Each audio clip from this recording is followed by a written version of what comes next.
guys, what's up? Welcome back to the Andrew Ramon Show. I'm so happy that you're tuning in. Thank you for listening on podcasts. Thank you for tuning in on YouTube.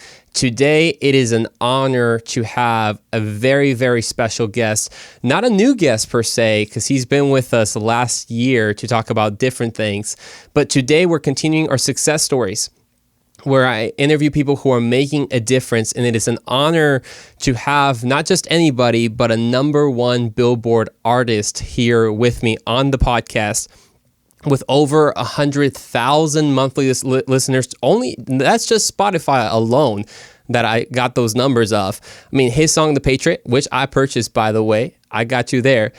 And the song The Patriot has gotten more than 2.7 million listens. Oh, that's just Spotify, several million views already. And his new song, Insurgent, I believe, is already rising on the charts. So with that being said, Topher, welcome to the show. Glad to be back, Andrew. Like I said, I love the new setup. I love what you're doing, man. I'm glad to see. I know you brought me on here for success and to talk about that, but I'm glad to see you're tasting success as well, because to me, any progress is a step in the right direction, and it's all part of the journey to success. I love that, man. Well, thank you so much. I'll take that. And well, today I don't want to waste any time, because really, Topher, you're a busy guy. I mean, anytime if you follow Topher on Instagram, definitely follow him. But you'll see that he's always traveling. He's either performing or leading, really the conservative movement when it comes to music as well. But I'd like for you to kind of introduce yourself a little bit to the audience. It's been a whole year since you've been here, and it's been a lot in this whole year that you've gone through. But tell us a little bit about what you do and about yourself. My name is Topher. I'm married to my beautiful wife, Alicia. I have 2 baby girls. One is 6 and one is 2. I currently live in Mississippi. I was born and raised in Mississippi. I'm one of the biggest independent artists and rappers in Mississippi. Matter of fact, probably in the country at the moment. I got a #1 hit with The Patriot. And Bryson Gray and me and Burden, we have a song on the charts right now. It's already charting on iTunes. It doesn't even have a music video to it. Other than that, I'm 6 years active duty Air Force, and that's kind of hitting home right now with what's going on. Absolutely, and what happened there. But yeah, I'm just a regular guy outside of that. I play video games just like everybody else. I love the Lord. I love this country. I love Patriots, man. So that's awesome. I'm a bad guy. Man, I love that. And definitely it would be insensitive not even to touch the subject and the elephant in the room. Definitely, I want to say thank you, first of all, for your service, and that you were a great part of the last 20 years. And obviously, I made a video which I'll post later on regarding what's going on. And like you said, it's hitting home, but your sacrifice is not in vain. And I truly appreciate it. And I mean it. I mean it when I say thank you for your service and your sacrifice.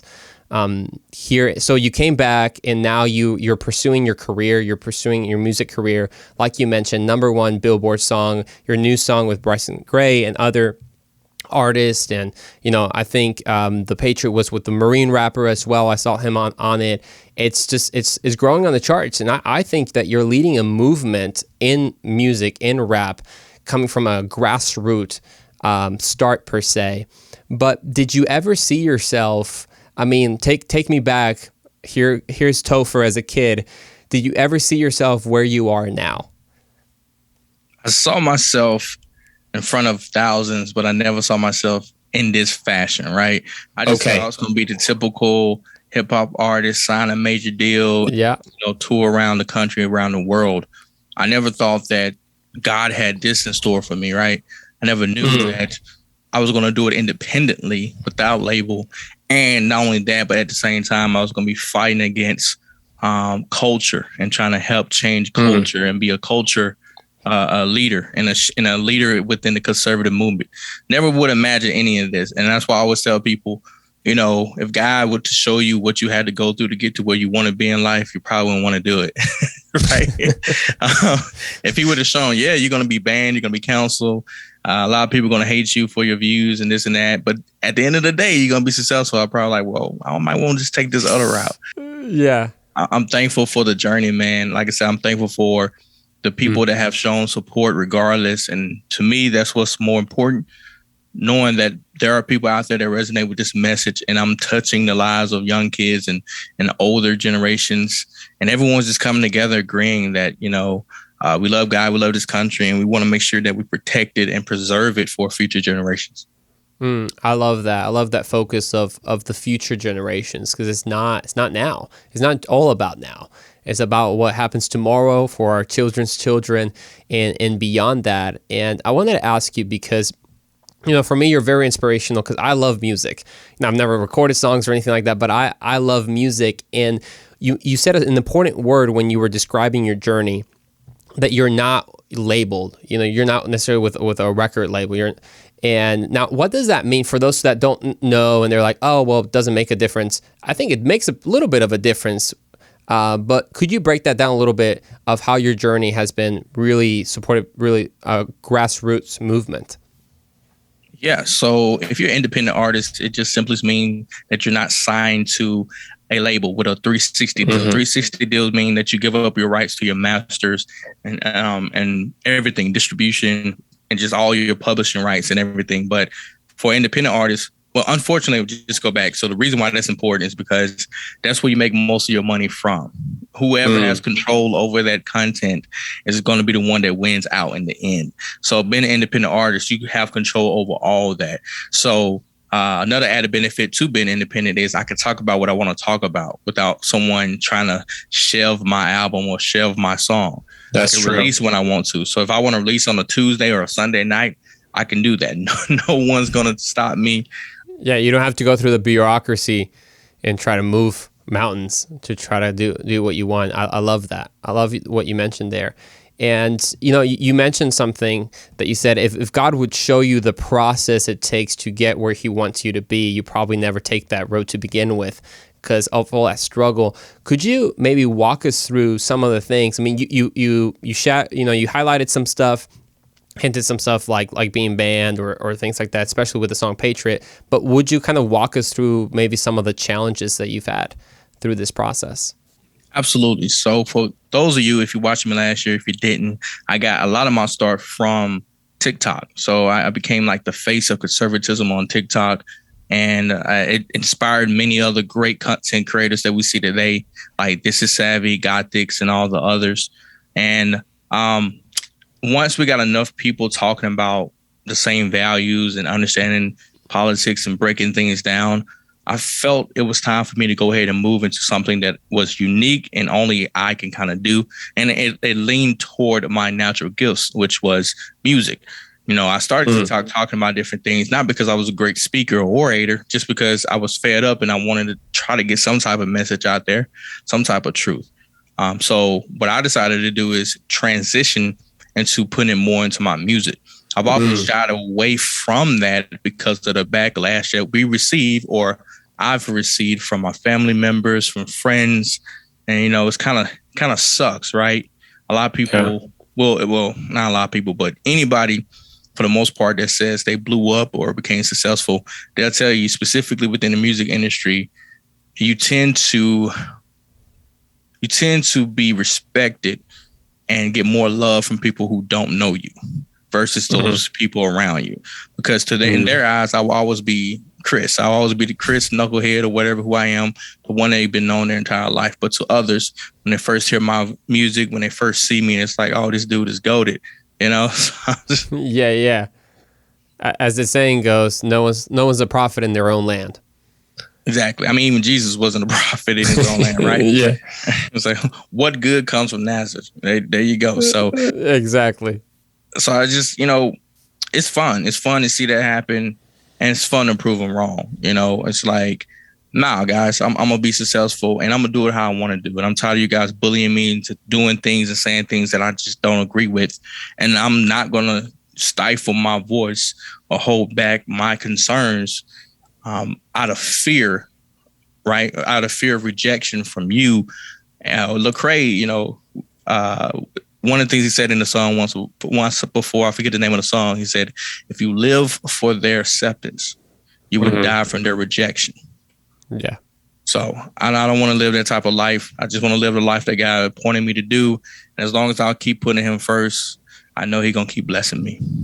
I love that. I love that. And in that perspective that you mentioned of the struggle, that the unseen struggle, right? Because in the public life, you're seeing all the pictures, all the tours, everything like that. But like you mentioned, the resistance that you also saw. I mean, I remember this must have been in the beginning of the year, late of last year, whenever the Patriot was blowing up that song. But at the same time, I think it was taken down randomly, right? Your distributor just took it down or didn't even tell you the reasons being. But I remember the whole fiasco. Could you kind of break that down for us? What ended up happening? So my distributor at the time was DistroKid, and I know I was in the vicinity I was in DC, like that. I wasn't near the Capitol, but I was in DC on January 6th. But apparently, I guess they considered my song one of the, I don't know, core songs to everyone storming the Capitol. I have no idea. Because it was called The Patriot or whatever. Yeah, I guess. But they never, like I said, they never gave me a reasoning. They never gave me a reasoning as to why. They never told me what community guidelines or whatever guidelines I broke. They just said that they received a takedown order from stores, which is very broad. They never said specifically what store. I find it odd that it was all the stores at the same time said take it down. Right. So it was mainly the distributor. But like I said, they gave me no reason. And I have screenshots of that. And they took it down January 6th, like 2 hours after, maybe. I don't even think it was 2 hours. I think it was maybe an hour and a half, maybe an hour. We was driving, and then we tried to pull it up just to play the Patriot. Because like I said, it was a popular song at the time. And my guy, he couldn't find it on Spotify. And I was like, wait a minute, what? So it was all Spotify for a week. And then I got another email on January. Well, I'll be going back and forth with my distributor, but I got an email on January, I think it was 13th, and that said that they received a takedown order and they had to remove it from all stores that day. So it was completely removed from all digital streaming platforms except for YouTube and SoundCloud that day. And it was kind of tough, but I was able to keep it on YouTube because it was not distributed to YouTube. It was uploaded via my own personal channel. Same thing with SoundCloud.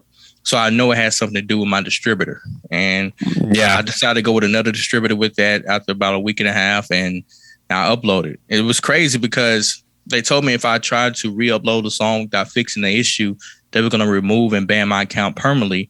But they never gave me the reason or the issue to fix. Right. The issue I could fix. And then on top of that, like besides being canceled, we still fought through all that. We decided to go direct to consumer. So we sold over 1,000 like signed copies of the song itself, which is hard feat to do because we were selling for $25. I don't know too many people buying a song. Right. Especially that we live in the streaming age, right? People are like, why should I buy it? I just can just stream it for free on Spotify or whatever the case is. But you mentioned something that's really cool throughout this interview that really, you started on the TikTok side, and we talked a little bit on the last interview, so people definitely check that out. And now you're starting, you've moved into the music, but still being a leader in shaping culture and in the conservative movement. I want to ask you, musically speaking, when you think about your songs, when you think about writing new songs, where does that inspiration come from? What inspires you to write the next song? I guess I could just take an example from the last one, the one that's out right now, Insurgent. Okay. What inspired me to write that song was just, so the idea came from Glenn Beck. He had a series where he talked about 7 myths that have been debunked that they put out and pushed during the campaign about Trump, right? And a lot of these stories have been redacted or retracted. One of them retracted or corrected. But they don't put out notification, or they don't make a lot of noise about it, as they do with the lie, right? So the lie is Trump allegedly said or did nothing about the alleged bounties on the soldiers, right? And then months later, they come out and says, well, there never was a bounty on the soldiers. But they don't. It was lying about it. So I made a song just to put it out there so people know that these people lied and this is what they do, but they don't want to correct themselves. And as a person, I believe if you're going to be strong about pushing the truth, you also have to be just as adamant about making sure it's correct. And if it's not correct, correcting yourself.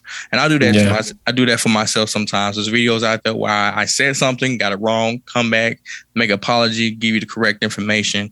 And then, keep it going. It's okay to be wrong in some areas, but I didn't want them to let that slide under the radar.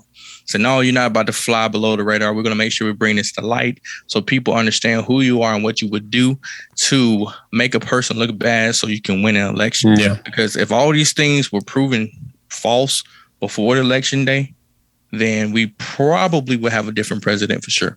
Right, a different outcome. But to your point, that speaks to really the lack of even the desire to speak the truth. Definitely in legacy media, and that's been proven for the last several years, but also it's a temptation for each one of us. Like, what are we more concerned about? Are we more concerned about our partisanship? Are we more concerned about our certain opinions? Are we more concerned about that than actually just spitting the straight facts, spitting the truth, even if that truth, to your point, maybe goes against what you would like it to be, But I love what you mentioned, and I have seen your success. I mean, I've been following you since last year, and I've seen your account grow for whatever it's worth. I've seen your verification from Instagram. You got that blue check mark. That's always cool. But more than that, I've seen the impact that you've been making. And I always wonder, being in your position, are there lessons or challenges that you needed to learn or that you learned through the success? I'm sure there are. I can't really think on top, but if I had to say one, is maintaining that momentum. Because a lot of times people think once you make it to the top, then that's it. You just sit up there, kick back, put your lawn chair out, bring out the iced teas, and just chillax. But no, right. It's a fight to maintain that top peak because people are coming after you, and not in a negative way per se, but just that it's a fight to keep people's attention. And so in order for us to keep people's attention, we have to continue to put out content, but not just content, but quality content that can compete with those major artists. So that's just always going to keep you busy, man. Just trying to keep up with that. I don't mind it because, it's fun. It's always an exciting adventure. And you never know what type of experience you get from it. And you never know who you're going to impact. I think each song, I got different people. It's like, oh, man, this song is why I found you. This made me cry, or now I don't feel alone. I had one guy, because I did a feature on D-Cure's new album, Enemy. We have a song with me, him, and a Marine rapper called He Is With Me. So we talk about God being with us. And the guy DM'd D-Cure and just said that he was on the brink of suicide until he heard that song. Wow. And that brought him back. And he just, just kind of like, he's not alone. And it's okay to go through things, but there is light at the end of the tunnel. So that's what I mean by the impact of music. So a lot of times it get lost in the political side, but it's more, to me, it's more biblical and more cultural because, politics is downstream from culture. So I'm more concerned with changing people's mind, changing the arts that we see, changing the arts that we hear. I'm changing the institutions, the education that people receive, and focusing on the beliefs, because a lot of people believe in some evil stuff. So, make sure God is represented well in a good light, and then that's going to help shift culture. And once we shift culture, it's going to be easy to kind of shift the politics in the direction that we want it to be. I love that because a lot of us, especially growing older, and maybe people listening right now, you're in high school, maybe you're in college, and all of us. I actually read a study that I think it was about 66% of Gen Z wanted to work for a company that was making the difference in the world, which means that at least 66%, which I think is more, of people that want to make a difference in their life. They want to make some type of difference. And to your point, what you're basically saying, it's not easy to make a difference, but we can all do it. We can all, it takes consistency. It takes putting the content out there. It takes, maybe working when other people are sleeping, but it all makes it worth it because, like you said, you shared that story. I mean, no one can overstate the impact that your work and others like you have done to save someone from the brink of suicide. The way that God is using you. And I want to remind everyone who's just listening right now to Topher and his story is that what you do is more about others than you. Is not about necessarily your name recognition. It's not about how much you can grow or the wealth that you can accumulate or anything like that. It's the impact that you can make on others and how God can use you. And Topher, I wanted to ask you, looking back into your journey and really what's coming ahead. I mean, is there something that you wish you probably would have done differently, or maybe you wish that someone would have told you earlier? These questions are good, huh? So just the music business. I grew up in Kilmarnock, Mississippi. The only person we had that had any association with music was the great B.B. King, and he was a blues legend. Wow, he's from there. That's so cool. Yeah, he's from my hometown. That's about it. We don't have anything with hip hop or anything else. So when I started, it was just pure passion, with no purpose. Because I didn't know what I was doing. It's just like, I like this and I want to do this for a living. So if I could have someone kind of guiding me in the process of, like, how to get my music copyrighted, how to get my music on the charts, like the importance of being on the radio, because a lot of people think being on the radio is the way to go, but it's really not. Radio play is all paid for. What you hearing is not because it's popular. What you hearing is because people have paid thousands and thousands of dollars to put it in your ears. So it took me a while to learn that, because, like I said, you be chasing these monsters, but they're not even the right ones you need to be slaying. So I understood specifically for, purposeful reasons, like making money. Like, you're spending money on the radio. But yeah, of course. But on iTunes and other charts, you're making money. So I focus more on those charts. And yeah, it changed my life. Like I said, just understanding the business, learning more skills, learning how to do my own graphics, learning how to do my own video edits, managing my website, just becoming a DIY type of person. Saves you not only money, saves you some time, gives you a lot more control over visual content, over your musical content, and it just opens you up to a whole new realm.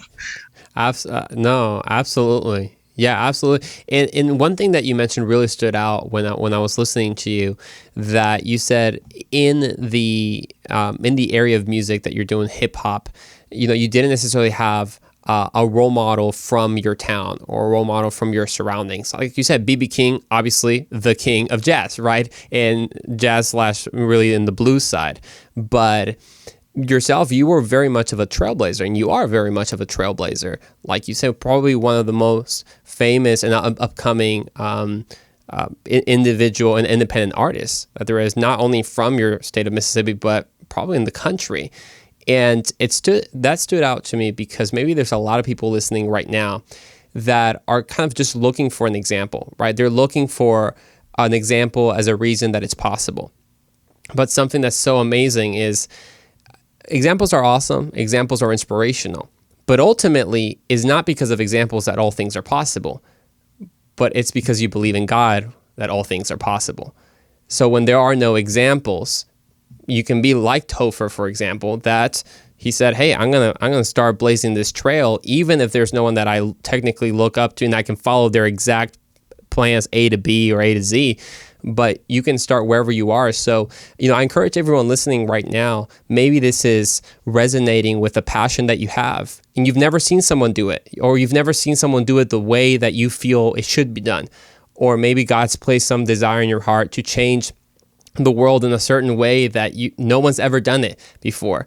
Well, what I would say is stop looking around and trying to find affirmation from man to do it. Ultimately, you just need the direction of God to walk you through that. And Topher, I also wanted to kind of get a little bit of your perspective on the very buzzword success. Right, it's even in the series we're calling success stories, right? And we all see the big success stories of celebrities and all that, and we tend to put people on pedestals and things like that. But how would you, from your experience, define success? What I'm doing now, my goal, literally, I've been listening to Ryan Leslie when I was younger and in college days and in high school. He was another guy who was very successful in music, and he started taking back some of that control. And one of the things that stuck out to me when he had an interview, he said, in order to make six figures, I think anybody would consider six figures successful, like for sure, like any career. But he said, all you need to do to make six figures as an artist is find 1,000 people that truly support you and get them to spend $100 with you every year. That sound too impossible? Not really. Don't sound too impossible. And when he told me that, that's all I've been focusing on, getting those thousands of people to spend that $100 with me. And once I got that, I said, I'm good. Like, I'm successful now. I can consider myself successful. Now, do I want more? Of course, because I want to be a billionaire philanthropist. That's what I want to be. You know, it's far fetched. I don't know how I'm gonna get there, but it's just something I always want to be, because I truly want to. In order to help out, you need money, unfortunately, right? So I want to get enough money so I can help many people out the way I want to help them out. So success is just whatever you deem success, but that's just where I've been with mine. So having ownership. Because a lot of times you can make their six figures, but at what cost, right? Some people are giving up and doing music they don't like just to sell records, or they making videos and making content that's against their morals, right? Just to get that check.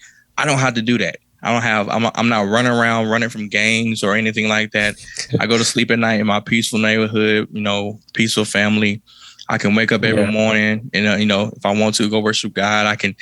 And because of the success I have, I can still go around people and be normal. I was talking to somebody, I said, I would hate to have to be like Drake because of the content he makes, that you can't just chill with people. Like, I feel like women would just pretty much sexually harass this dude anytime they could. Yeah. So he can't just walk out in public without security or something like that. But I'm still at the point where I can just walk out, have a normal conversation. People come up, they're excited, but it's nothing to the point where they go to the extreme. So there's always a balance there. But I feel like where I'm at right now is the perfect place. Now, I'm sure God has something bigger in store for me. Don't know what that is. Like you said, I'm pretty sure if I knew what it was, I might avoid it. Yeah. I'm just trusting him in the process, man. And as long as he continues to elevate me, I'm going to continue to put him first and continue to put his name out there, because at the end of the day, I could not do nothing without him. Well, Topher, thank you so much for being here in the interview, taking the time. And I mean, really, as just we wrap up this episode, based on everything we've talked and from your experience, I mean, is there any kind of like last words that you just want to share with our audience that they can leave inspired? Absolutely. Put God first in all that you do, and I want you to know that you're not alone. Like I said, the world is doing their best to make it seem like that no one thinks like you, that you're crazy for wanting to follow God and what he's called you to do. But don't feel that way. There's millions of others out there just like me that will tell you the same thing and to have the same success stories. There's a reason why you see people like Cardi B, who might not exemplify a life led by God, but will get up on the podium and say, I want to thank the Lord or thank God for getting me here. There's a reason, and even Satan believed in God. Put it out there. So, even Satan believed God is real. Just follow your heart, man, and make sure you work hard. Like I said, I've put in a lot of time and I made a lot of sacrifices, whether it's sleep, whether it's time with family, to make the things happen that I have made happen. And that's, a decision you got to make. If you don't have kids or a significant other, then sure, it's going to be a little bit easier for you. But I would say, as long as you're doing what God wants you to do, he's going to give you back tenfold what you are giving up for his sake. So don't be discouraged, be encouraged. And Hey, I love that, Topher. Thank you so much, guys. Don't forget to follow him on Instagram, stream his music on Spotify and Apple Music, because he's upcoming, but he's already seeing a lot of success and he's making a difference. So guys, thank you for watching another episode of the Success Stories. We'll see you in the next one.